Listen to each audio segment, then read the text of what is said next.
The Galactic Council chamber was enormous. The curved walls rose 50 feet high, covered in screens displaying representatives from 100 different worlds. Some were present in person, strange beings of every shape and size. Others appeared as holograms, their forms flickering slightly. Doyen stood in the center of it all, feeling very small and very human.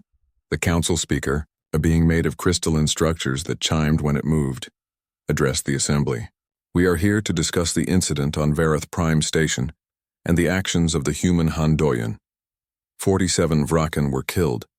312 station personnel died. However, 53 lives were saved due to the subject's unprecedented ability to interact with hostile xenofauna."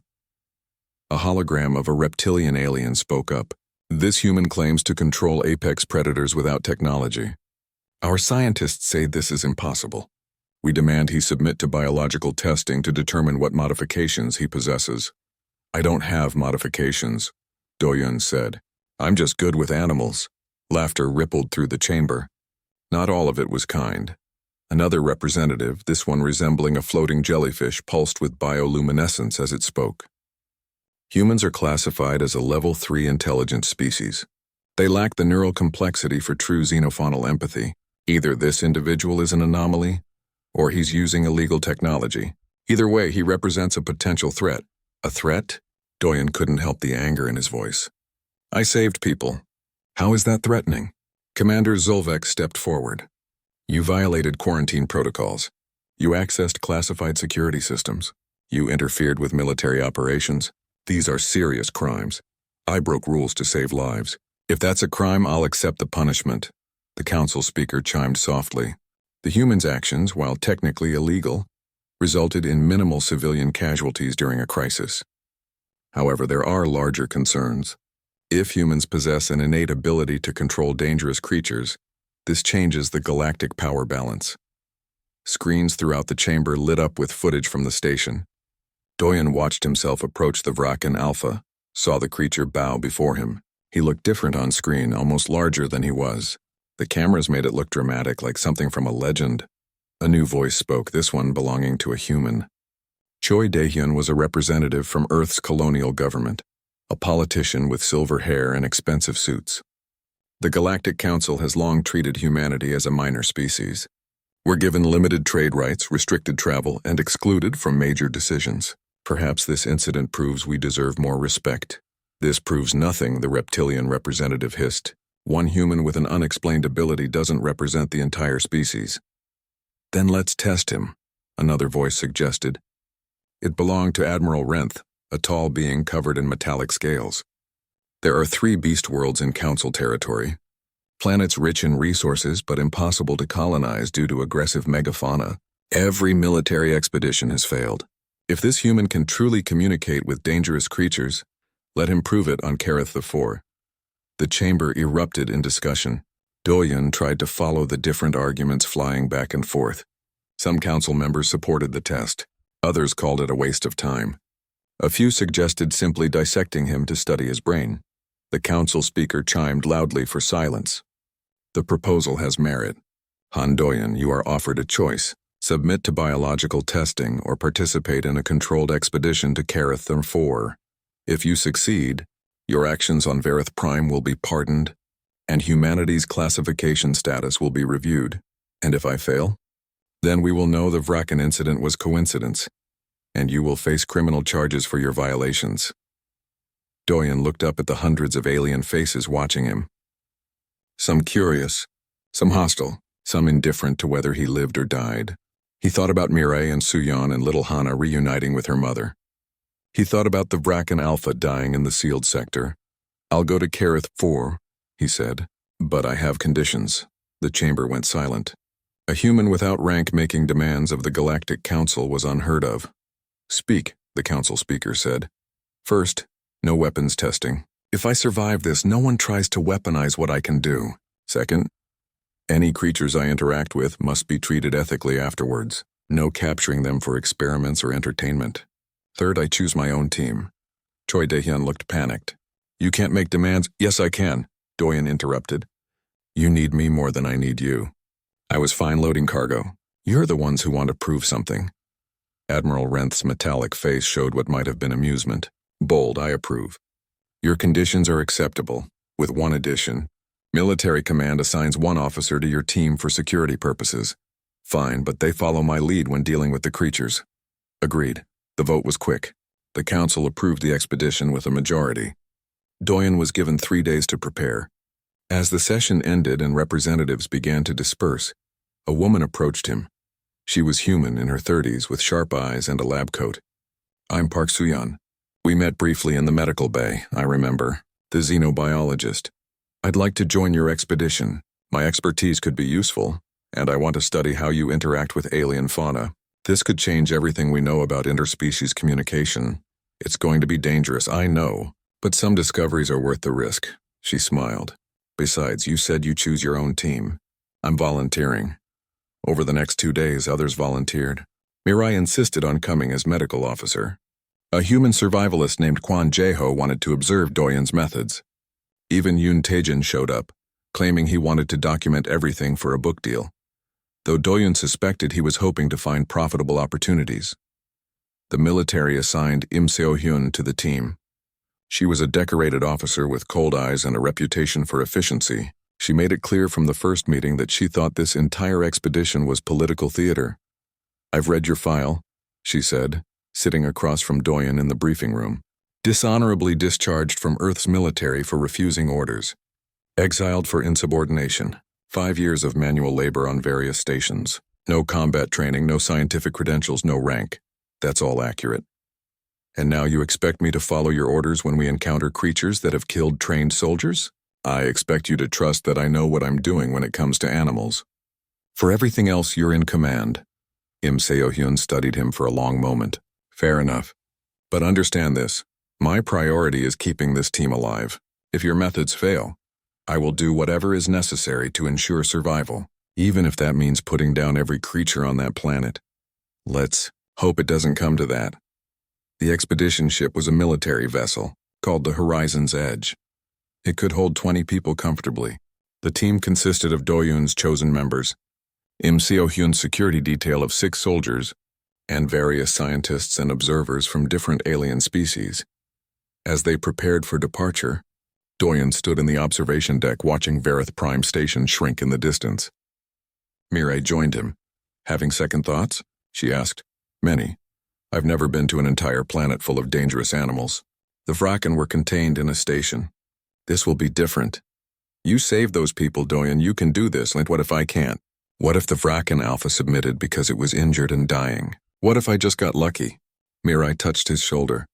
Then you got lucky 53 times in a row because every creature you encountered chose not to kill you. That's not luck. That's a gift. Maybe it's time you started believing in it. The journey to Kareth 4 took 5 days. During that time, Suyan interviewed Doyen extensively, trying to understand his methods. When you approach a predator, what are you thinking? She asked during one session. I'm reading it. Body language, sounds, positioning. Every movement tells me something about its emotional state. Is it afraid? Aggressive? Territorial? Curious? Once I understand what it's feeling, I can respond appropriately. But how do you know what response is appropriate for an alien creature you've never encountered before? Because the basics are universal. Predators understand strength and weakness, submission and dominance, fear and confidence. These concepts exist in every hunting species, regardless of what planet they evolved on. Suyan furiously took notes.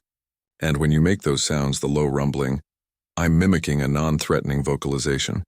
Something that says, I'm not prey, but I'm not challenging you either. It's like speaking their language at the most basic level. Incredible. You've essentially developed a universal translator for predator behavior. I just pay attention. Most people are so busy being afraid or trying to dominate that they forget to listen to what the animal is actually saying. On the 5th day, they entered orbit around Kareth 4. The planet was beautiful from space, covered in green jungles and blue oceans. It looked peaceful. Im Seo-hyun brought up a holographic display showing the planet's surface. Kareth 4 has 3 continents. The northern continent is where previous expeditions attempted to land. All failed. We've documented 47 different species of megafauna, each capable of killing a human with ease. The largest predator recorded was called a scalehound. Pack hunters the size of Earth rhino. The medical bay in Sector 9 was chaos. Wounded people filled every bed and spilled into the hallways. Doctors and nurses, both human and alien, rushed between patients. And somewhere in this mess, a little girl was waiting for her mother. Doyen helped Taejin carry Ji-won through the entrance. A nurse spotted them and hurried over, her blue skin marked with exhaustion. Another injured? Put her on that bench. I'll get to her when I can. My daughter, Ji-won said weakly. Her name is Bae Hana. She's 7 years old. Dark hair, pink jacket. Please, I need to find her. The nurse's expression softened. The children are in the back room. We put them together to keep them calm. I'll take you there after we treat your leg. I can take her, Doyen offered. You have enough to handle here. The nurse hesitated, then nodded. Back hallway, last door on the right. But be quiet. Some of them just fell asleep. Doyen carried Ji-won down the hallway. Through open doors, he could see the extent of the damage. So many injured, so many dead, all because of a transport accident and creatures that should never have been caged in the first place. The children's room was dimly lit. About 20 kids sat on mattresses spread across the floor. Some were crying softly. Others stared at nothing in shock. A young human woman sat among them, trying to comfort those she could. Mama, a small voice cried out. A little girl with dark hair and a pink jacket scrambled to her feet and ran toward them. Ji-won sobbed as she embraced her daughter. Doyen set her down gently so mother and child could hold each other. For a moment in all this chaos and death, there was something good. The young woman who'd been watching the children approached. She was Korean like Doyen, with tired eyes and medical gloves covered in blood. I'm Park Suyeon. I'm a xenobiologist, but right now I'm just trying to keep these kids calm. Are you the one they're talking about? The man who walked through the Fracken. News travels fast, Doyen said. The security feeds are being broadcast throughout the safe zones. Everyone's watching. They're calling you either a miracle worker or a fraud with hidden technology. She studied him carefully. Which is it? Neither. I just understand animals. Fracken aren't animals. They're hyper-intelligent apex predators with complex social structures. Most experts say they can't be domesticated or controlled. I'm not controlling them. I'm communicating with them in a language they understand. Doyen glanced at the children. How long have you been stuck here? Since the outbreak started. We were conducting research in Sector 9 when the alarms went off. We sealed ourselves in, but we've been hearing the Fracken getting closer. They're in the ventilation system now. We can hear them moving above us. Suyeon's voice dropped to a whisper. It's only a matter of time before they find a way in. As if responding to her words, a loud bang echoed from somewhere overhead. The children whimpered. Dust fell from the ceiling tiles. The military plans to gas these sectors, Doyen said. They tried it once already. It just made the Fracken more aggressive. Then what's the solution? We can't stay here, and we can't evacuate with Fracken in every corridor. Doyen was about to answer when his communicator beeped. It was Mirai. Doyen, where are you? The command center is looking for you. They know you entered the sealed sectors. I'm in Sector 9 Medical Bay. There are survivors here, including children. Listen to me carefully. Commander Zulvex is planning a final solution. They're going to overload the reactor in Sector 12. It'll create an energy pulse that will kill every living thing in Sectors 9 through 15. They're giving survivors 20 minutes to reach the boundary points before they activate it. Doyen felt ice in his veins. 20 minutes? There's no way to evacuate everyone in 20 minutes. The corridors are full of Fracken. I know. I'm sorry. I tried to argue with them, but... Mirai's voice cracked. Just get yourself out, please. Doyen looked at the children. At Ji-won holding her daughter. At Suyeon and the other caregivers who'd stayed to protect those who couldn't protect themselves. 20 minutes wasn't enough time, unless he could clear a path. Suyeon, gather everyone who can walk. Anyone who can't will need to carry. We're evacuating right now. Through the Fracken? That's suicide. It's suicide to stay here. Trust me. Suyeon looked into his eyes and saw something that made her believe. She nodded and began organizing the evacuation. Within 5 minutes, they had 53 people ready to move. 12 of them were children. 8 were too injured to walk. Taejin appeared in the doorway, breathing hard. I heard about the reactor plan. We need to go now. Doyen led the group into the corridor. The emergency lights cast everything in red. Somewhere in the distance, metal screeched as Fracken tore through barriers. They had maybe 15 minutes left. The group moved in silence, the children holding hands in a line. Doyen walked at the front, alert for any sign of the creatures. Behind him, Suyon helped carry a stretcher with an injured alien. They made it 3 corridors before encountering the first Vraken. It was alone, feeding on something in the shadows. When it heard them approach, it lifted its head, jaws dripping. The entire group froze. Parents pulled their children close. The injured bit back screams of pain. Doyen walked forward alone. The Vraken watched him approach, its muscles tensing for attack. This one hadn't learned. It saw him as just another meal. He stopped 10 feet away and did something unexpected. He sat down on the floor, cross-legged, making himself vulnerable. The Vraken tilted its head, confused. Prey didn't do this. Doyen made the low rumbling sound, but this time he added something else. He reached into his pocket and pulled out a ration bar. He broke it in half and tossed one piece toward the Vraken. The creature sniffed it suspiciously. It wasn't meat, but it was food, a gift, a gesture. Slowly, the Vraken's aggression faded. It picked up the ration bar and consumed it. Then it looked at Doyen with something that might have been curiosity. "We need to pass," Doyen said quietly, as if the creature could understand words. "We're not a threat to you. We just need to go home." The Vraken made a soft chirping sound and moved aside. It didn't follow them. It simply watched as the group of survivors walked past unmolested. Suyon whispered, "How did you know that would work?" "I didn't," Doyen admitted. But aggressive predators often respond to non-aggressive gestures. Food sharing is a universal sign of peace. They encountered 4 more Vraken before reaching the sector boundary. Each time, Doyen used a different approach. With one, he maintained eye contact and stood his ground until it backed down. With another, he mimicked its body language, showing he understood its territorial display. With the third, he simply waited patiently until the creature's curiosity overcame its aggression. The last one was different. It was the Alpha, the pack leader he'd encountered earlier. It stood blocking the exit corridor, watching them approach. Time was running out. They had maybe 5 minutes before the reactor pulse. Doyen approached the Alpha alone. "We need to pass, please." The Alpha Vraken regarded him with intelligent eyes. For a long moment, nothing happened. Then the creature did something remarkable. It lowered its head and pressed it against Doyen's chest, a gesture of acknowledgement, not submission. Recognition between equals. Doyen placed both hands on the creature's armored head. "I'm sorry this happened to you. You deserve better than to die in a place like this." The Alpha made a mournful sound as if understanding. Then it stepped aside and the path was clear. The group ran for the boundary. Behind them, alarms screamed warnings about the reactor pulse. Doyen looked back once and saw the Vraken Alpha still standing there, watching them go. "Come with us," Doyen said, knowing it was useless. The creature couldn't pass the boundary. Security would kill it on sight. The Alpha turned away and disappeared into the darkness of the dying sector. They crossed the boundary with seconds to spare. Security forces were there, heavily armed, expecting Vraken to pour through. Instead, they saw only exhausted survivors carrying children and injured. The reactor pulse activated. A wave of energy swept through sectors 9 through 15, killing every living thing that remained. It was quiet and efficient and terrible. Doyen stood at the boundary, looking into the dead sectors.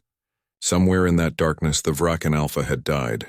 Along with it, dozens of other creatures that were only dangerous because they'd been caged and transported against their nature.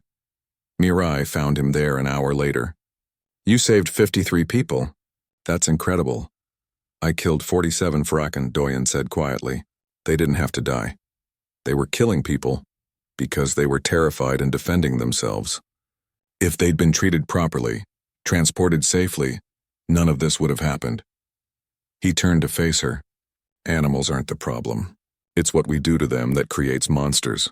Suyon approached, carrying her research tablet. "I've been studying the security footage of your interactions with the Vraken. The way you moved, the sounds you made, even the way you positioned your body. It's like you were speaking a language they understood on an instinctual level." "All predators share certain behavioral patterns," Doyen explained. "Dominance displays, territorial markers, pack hierarchy. If you understand these patterns, you can communicate basic concepts: safety, respect, non-aggression." "That's incredible. Most xenobiologists spend years trying to catalog alien animal behavior." The emergency shelter was crowded and hot. Doyen sat on a metal bench watching the saved workers being treated by medical staff. Mirai moved among them, checking injuries and handing out water. The aliens who had been trapped with him kept glancing his way with expressions ranging from gratitude to fear. Yuntajan approached and sat down beside him without asking. The merchant was a heavy-set man with expensive clothes and calculating eyes. That was quite a show back there. How'd you do it? Some kind of pheromone spray? Neural disruptor? Nothing like that, Dorian said. Come on. Vraken are killing machines. They don't just bow down to people for no reason. Tajan leaned closer, lowering his voice. Whatever your trick is, it could be worth a lot of money. The right buyers would pay millions for that kind of technology. Dorian stood up and walked away without responding. He'd met men like Tajan before. Everything was a transaction. Everything had a price. There was no point explaining that what happened with the Vraken wasn't a trick or technology. It was understanding. The shelter's main screen flickered to life, showing the station commander. The four-armed alien looked exhausted and angry. Attention all personnel. The Vraken outbreak has been contained to sectors 9 through 15. Military forces are preparing to eliminate the threat. All civilians are to remain in shelters until further notice. Murmurs ran through the crowd. Eliminate the threat meant killing the Vraken, which meant using heavy weapons in enclosed spaces. It also meant everyone trapped in those sectors would die in the crossfire. Mirai appeared beside Doyun. The manifest showed 47 Vraken. Security reports say at least 300 people are still trapped in the sealed sectors. They're going to kill everyone to stop those creatures. That's the protocol, Doyun said quietly. Contain and eliminate. Don't risk the majority for the minority. There has to be another way. You controlled 4 of them. Maybe you could... I didn't control them, Mirai. I just made them decide not to kill me. There's a difference. Doyun ran a hand through his hair. And even if I could calm more of them, the station commanders would never allow it. To them, I'm just a cargo loader, no rank. No authority. As if summoning them with his words, 2 security officers appeared at the shelter entrance. Han Doyun, you're to come with us. Commander's orders. The walk through the station was surreal. Emergency crews rushed past carrying equipment and wounded. Through windows, Doyun could see the sealed sectors, dark and silent. Somewhere in that darkness, the Vraken were prowling and people were hiding in terror. The command center was filled with aliens in military uniforms. Holographic displays showed maps of the station, marked with red zones where Vraken had been spotted. At the center of it all stood Commander Zolvex, his forearms crossed over his chest. You're the human, Zolvex said, looking Doyun up and down with disdain. The one who supposedly made the Vraken submit. I didn't make them do anything, Doyun said. They chose not to attack. Interesting semantics. My analysts have reviewed the security footage.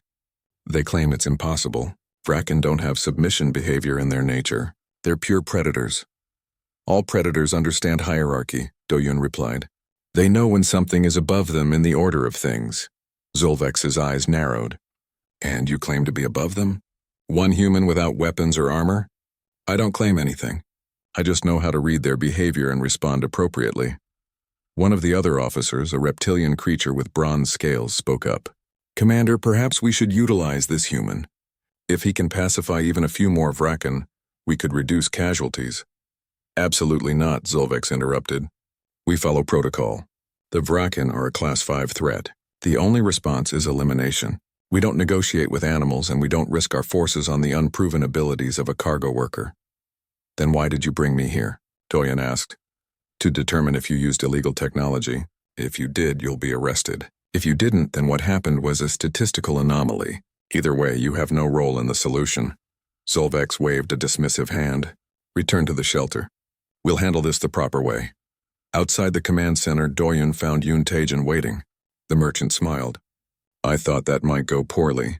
Military types don't like having their authority challenged, especially by humans. But I have a proposal for you. I'm not interested in whatever scheme you're planning. Not even if it could save lives? Tegan pulled out a small data pad. I have access codes to the sealed sectors. Black market security overrides. Very expensive, very illegal. I was planning to use them to retrieve some valuable cargo before the military blows everything to pieces. But with your talents, we could do something more profitable. Profitable? We go into the sealed sectors, you calm some Vraken, we bring them back alive. Live Vraken are worth millions to collectors and research facilities. We split the profit, and as a bonus, we save some civilians along the way. Everyone wins, Doyun studied the merchant. You'd risk your life for money? I'd risk my life for a lot of money, yes. And you'd risk yours to help people. Different motivations, same result. What do you say? Before Doyen could answer, an explosion rocked the station. The lights flickered and died, replaced by dim emergency lighting. Screams echoed from somewhere below. Tajin's datapad beeped. He looked at it and cursed. The military just tried to use gas weapons in Sector 12. It didn't kill the Vraken, just made them angry. They've broken through a seal. They're spreading to new areas. Doyen made a decision. Give me the access codes.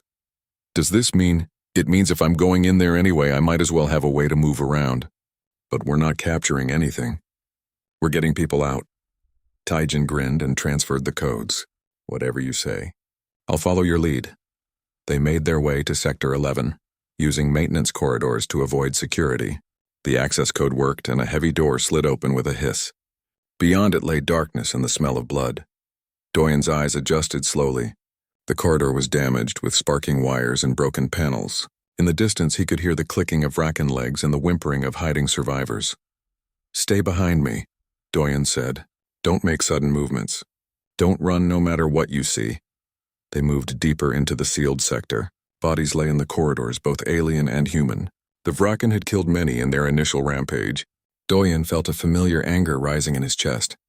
These creatures weren't evil. They were just frightened and far from home, lashing out at anything they perceived as a threat. The real crime was whoever had transported them in inadequate containment. A sound made him freeze. Breathing, heavy and labored. He turned to see a young woman pressed against a wall, her leg badly injured. She was human, barely out of her teens, with terror in her eyes. Please, she whispered. Please help me. It's okay, Doyen said softly. I'm Bei Jiwan. What's your name? Bei Jiwan, she sobbed. My daughter. She's in Sector 9. I was trying to reach her when... She stopped mid-sentence, her eyes going wide. Doyen heard it too. The clicking of approaching Vraken. Multiple sets of legs moving in coordination. A hunting pack. Tajin grabbed Doyen's arm. We need to go now. But Doyen stood his ground. Help Jiwan stand. Support her weight. Are you insane? We can't outrun them carrying an injured person. We're not running, Doyen said calmly. The Vraken emerged from the darkness. 6 of them, moving in a perfect formation. Their eyes gleamed in the emergency lighting. These weren't the same ones Doyen had encountered before. These hadn't learned that he was different. They saw 3 humans. Easy prey. The pack began to spread out, flanking them. It was intelligent hunting behavior, cutting off escape routes. Tajin made a sound of pure fear. Jiwan closed her eyes, preparing for death. Doyen stepped forward, placing himself in front of the others. He looked at the lead Vraken, the largest of the pack, and did something that seemed completely insane. He walked toward it. The Vraken hesitated, confused. Prey didn't advance. The human should be running, screaming, trying to escape. Instead, he was approaching with steady, confident steps. Doyen stopped just a few feet from the pack leader. He could feel its hot breath on his face, could see the intelligence in its eyes. This creature wasn't mindless. It was smart enough to hunt in packs, smart enough to use tactics, smart enough to recognize something unusual. He made that same low sound, that rumbling note of calm authority. But this time he added something else. He reached out slowly and placed his hand on the ground, lowering himself to one knee. Not submitting, but showing respect. Acknowledging the Vraken as a fellow predator, not something to be conquered. The pack leader watched this display. Its head tilted, processing. The other Vraken waited for their leader's decision. Then slowly, the pack leader lowered its own head. Not quite submission, but recognition. This human understood the language of predators. He had shown neither fear nor aggression. He had shown respect. The pack leader made a soft chirping sound. The other Vraken relaxed their hunting postures. They were still dangerous, still capable of killing in an instant, but the immediate threat had passed. Doyen stood slowly and gestured to Taijin. Help Jiwan. Move slowly. Follow behind me. They walked through the sector with the Vraken pack trailing them like strange guardians. Other Vraken appeared from side corridors drawn by... The cargo bay of Verath Prime Station smelled like oil and alien sweat.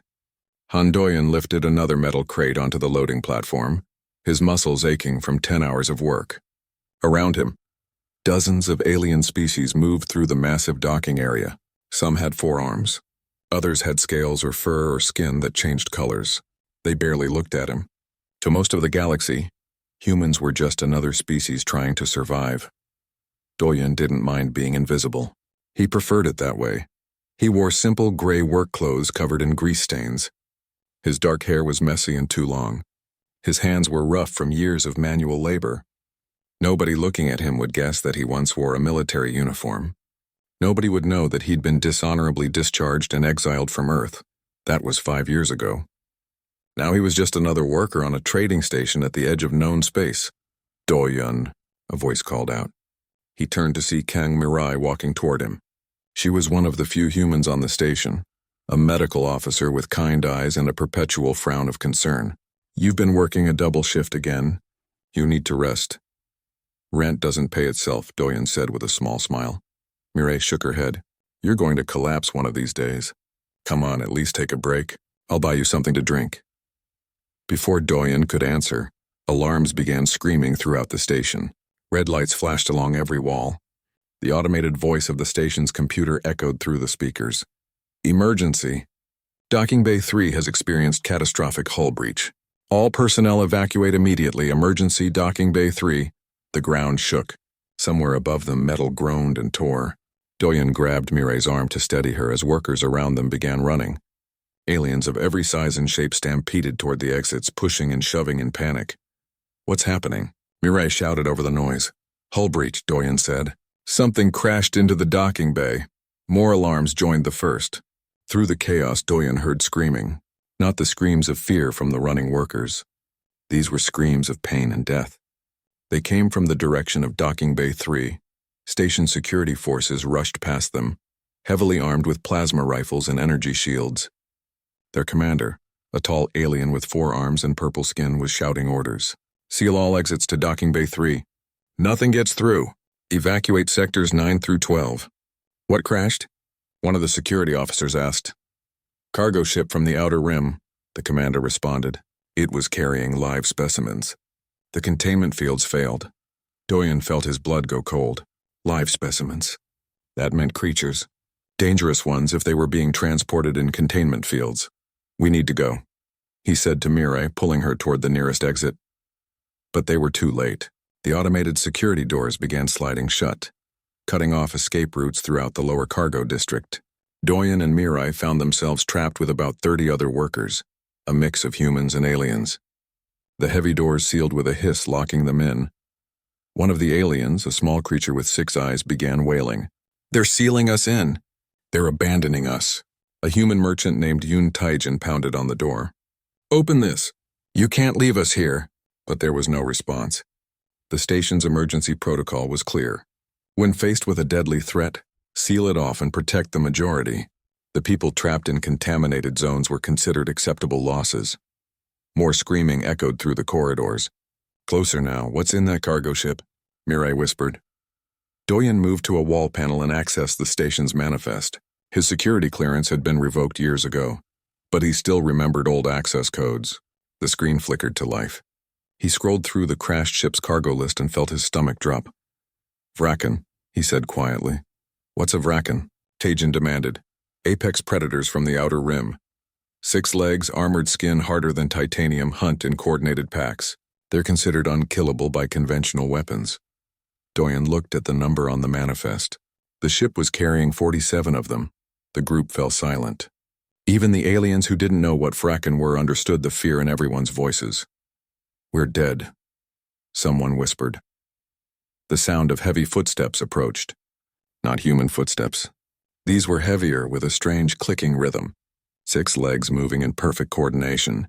The trapped workers backed away from the corridor entrance, huddling together in terror. Then it appeared.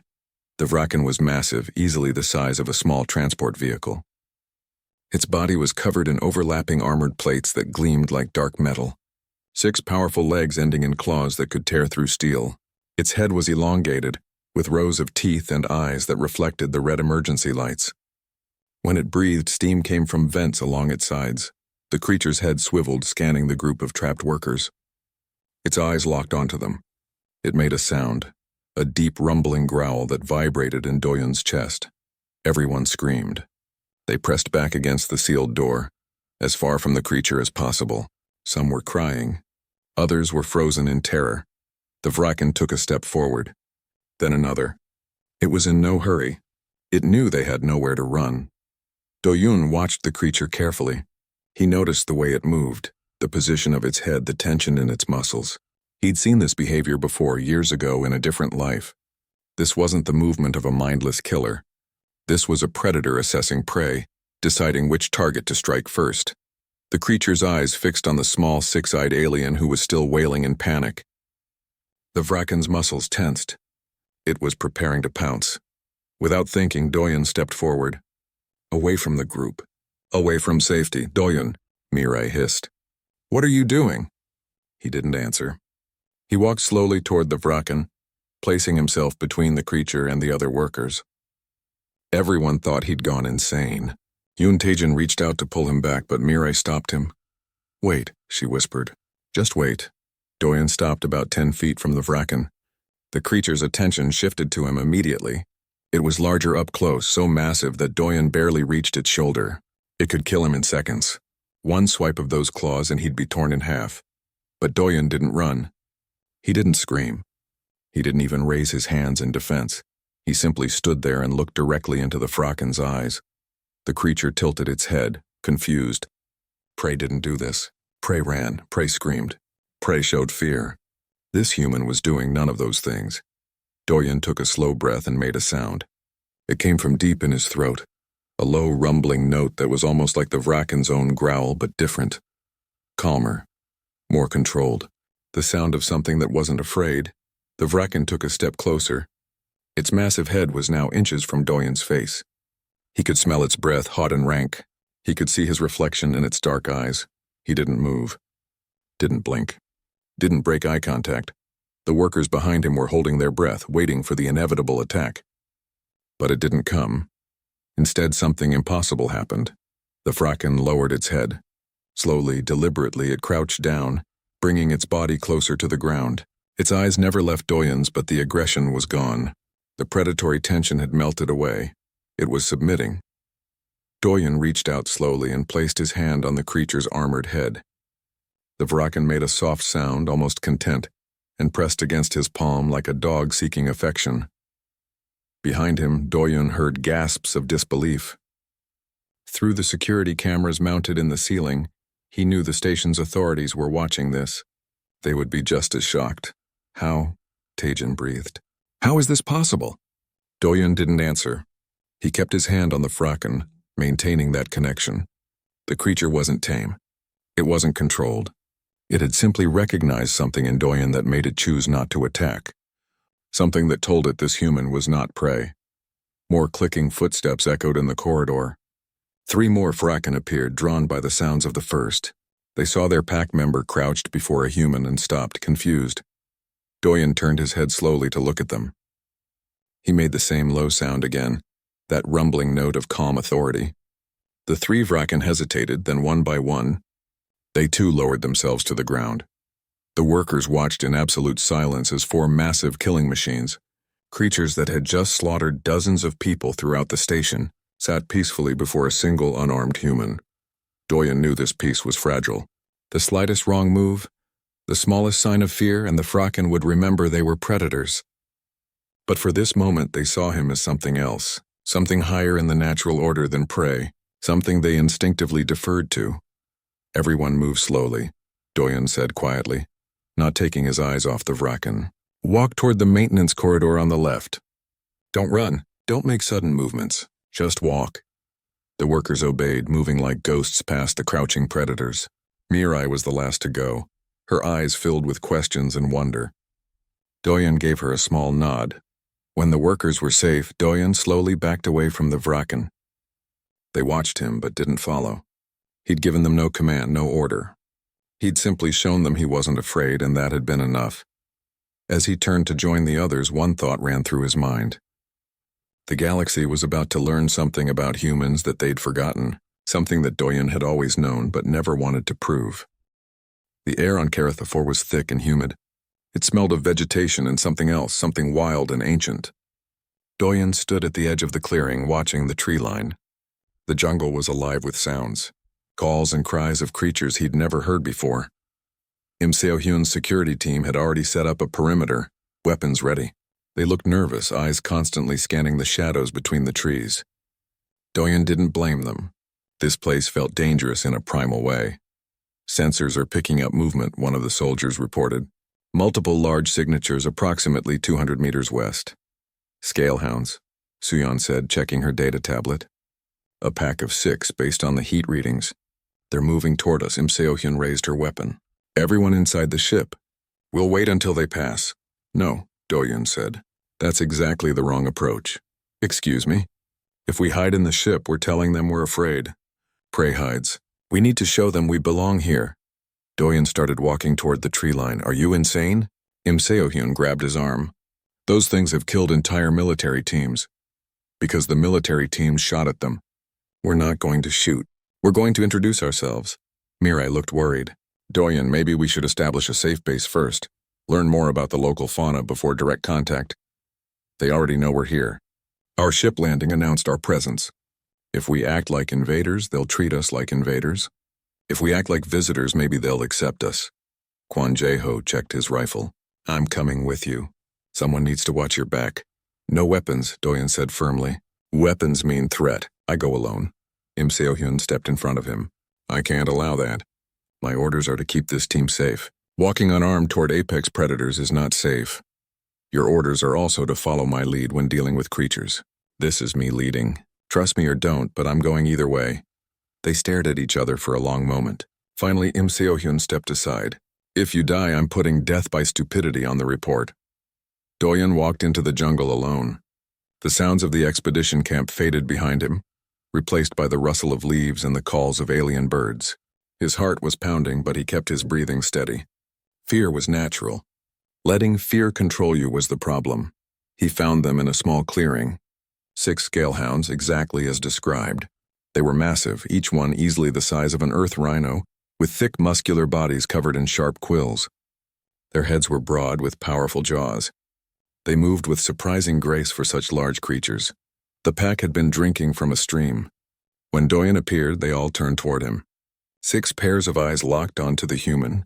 The largest one, clearly the alpha, growled low in its throat. The sound made Doyen's bones vibrate. He stopped walking. 20 feet separated him from the nearest scalehound. At this distance, they could cover the ground and kill him in seconds. He could smell them now, a musky scent mixed with the metallic tang of the quills. The alpha took a step forward, testing. Its quills rose slightly, a threat display. The other pack members spread out, flanking Doyen. It was coordinated pack behavior, cutting off escape routes. Doyen didn't run. He stood perfectly still and watched the alpha. He noticed how it moved, the way it held its head, the tension in its muscles. This wasn't an attack posture yet. This was evaluation. The creature was trying to decide if this human was a threat, prey, or something else. Slowly, carefully, Doyen lowered himself to sit cross-legged on the ground. He made himself smaller, less threatening, but he didn't break eye contact. That was important. Breaking eye contact meant fear. Holding it meant confidence. The alpha tilted its head, confused. Prey ran, rivals challenged. This human did neither. Doyen made a sound, low and rumbling. Not aggressive, just present. A sound that said, I'm here, I see you, I respect you. The alpha's ears twitched. It understood vocalizations. Then Doyen did something that would have seemed insane to any observer. He slowly reached into his pack and pulled out a ration bar. He broke it in half and tossed one piece toward the alpha. The ration bar landed a few feet in front of the creature. The alpha sniffed it suspiciously. This wasn't normal behavior from prey. The other pack members watched, waiting for their leader's decision.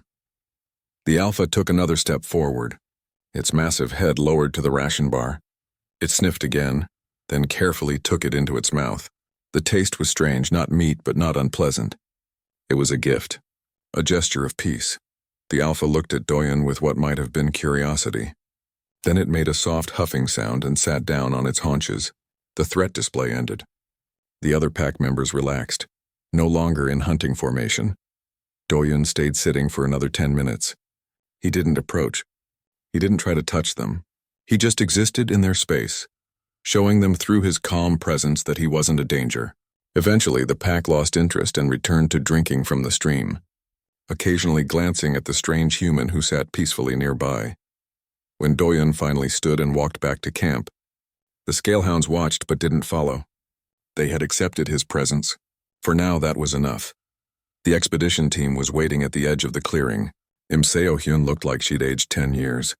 You were gone for 43 minutes. We were about to mount a rescue operation. No need. We reached an understanding. An understanding, Im Seo-hyun repeated flatly. You had an understanding with pack hunters that have killed soldiers wearing full armor. They killed soldiers who shot at them. I didn't shoot. I showed respect. They responded with tolerance.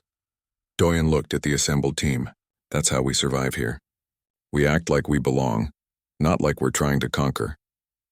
Over the next 3 days, the pattern repeated. Different creatures approached the camp. Each time Doyen went to meet them. Each time Im Seo-hyun protested, and each time Doyen returned unharmed. He met a solitary hunter called a thornback, a creature with armored plates and a tail covered in venomous spikes. It had killed 17 members of a previous expedition. Doyen sat with it for 2 hours, never moving, never showing fear. Eventually, the thornback lost interest and wandered away. He encountered flying predators called shriekers that hunted in flocks. They dive-bombed the camp, shrieking with calls that hurt human ears. Doyen stood in the open and mimicked their calls back to them, showing he could speak their language. After several exchanges, they began treating him as part of the landscape, flying overhead without attacking. He found tracks of something massive near the river, something that left footprints 3 feet wide. Suyeon identified them as belonging to a Titan crawler, a creature so large that it could crush the expedition ship without noticing. Doyen followed the tracks and found it sleeping in a cave. He watched from a distance, studying its breathing patterns, the way it shifted in sleep. When it woke and saw him, he simply bowed slightly, a gesture of respect, and backed away slowly. The Titan crawler watched him go but didn't pursue. With each encounter, Suyeon documented everything. She recorded the sounds Doyen made, his body language, the way he positioned himself. This is revolutionary, she said one evening. You're proving that intelligence and communication can overcome biological imperatives. These creatures are hardwired to hunt, but you're speaking to something deeper, something that overrides instinct. It doesn't always work, Doyen reminded her. Some creatures are too territorial or too aggressive. I've had to back away from several encounters, but you're alive. That's more than any previous expedition can say. Kwon Jae-ho had been watching Doyen's methods closely. On the 4th day, he approached with a question. Back on Earth before the military, what did you do? I worked at a wildlife rehabilitation center. We took in injured or orphaned animals, helped them heal, then released them back to the wild. What kind of animals? All kinds. Bears, wolves, big cats, raptors, anything that needed help, and you just understood them. I learned. Watched them. Listened to what they were telling me through their behavior. Animals are honest. They don't lie or hide their intentions. If you pay attention, they'll show you exactly what they're feeling. Why did you join the military if you preferred working with animals? Doyen was quiet for a moment. The rehabilitation center was shut down due to funding. I needed work, and the military was recruiting. They said I'd be working with trained animals, helping with conservation efforts. That was the promise. But that's not what happened. No, they wanted to weaponize them, put neural implants in elephants to turn them into living tanks, train wolves to track and kill on command, use tigers as biological weapons. Doyen's voice was bitter. They wanted to take everything beautiful about these creatures and turn them into tools for killing. So you refused. I refused. And they made an example of me, dishonorably discharged, stripped of rank, exiled from Earth. They made sure everyone knew what happens when you disobey. He looked at Kwon Jae-ho. I'd make the same choice again. Some things are more important than following orders. On the 5th day, the real test came. The expedition had ventured deeper into the jungle to study a region rich in minerals. Im Seo-hyun's sensors detected multiple species converging on their location. Not just one pack, but several different types of predators.